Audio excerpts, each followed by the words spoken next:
నేను ఇంతకుముందు క్రిస్సా ఎట్లా అని చూపించాను కదా చేయడము, ఎట్లా రోల్ చేయాలి ఏంటి అని చెప్పి. ఇది ఎయిర్ ఫ్రైయర్లోంచి తీసిన తర్వాత మీకు చూపిస్తున్నా. తీసిన తర్వాత మనము దాన్ని ఇట్లా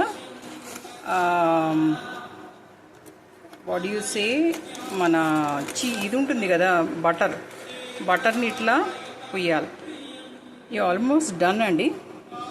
చూడండి సైడ్ నుంచి కర్రీ పఫ్సా, ఎక్సలెంట్ ఫుడ్. అసలు కర్రీ పఫ్స్ ఏంటి, యూ కెన్ జస్ట్ నోట్లో పెడితే కరిగిపోతాయి, అంత బాగా ఉబ్బి ఎంత బాగా వచ్చినాయి చూసారా. నా పార్ట్ 1 చూడండి, దానిలో నేను ఎట్లా వాటిని రోల్ చేయాలి, ఇంకా ఎట్లా మనము పిండి ఎట్లా డో ఎట్లా కలపాలి ఏంటి అన్నీ చూపించాను అనమాట. చూపించి నేను మీకు ఇవి చేసి చూపించాను ఎట్లా రోల్ చేయాలి అనేసి.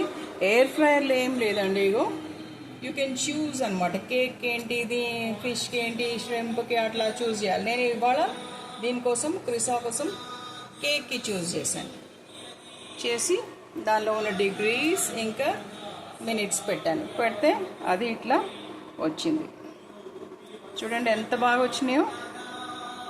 ఇట్లా అయిన తర్వాత ముందే మనం బ్రష్ చేసుకోవచ్చు, లేకపోతే తర్వాత కూడా బటర్ని బ్రష్ చేసుకోవచ్చు. అసలు బటర్ బ్రష్ చేయక్కర్లేదు, ఊరిని షైనింగ్ కోసం. చూసారా ఎంత బాగా వచ్చినాయో బేకరీ ఫుడ్స్.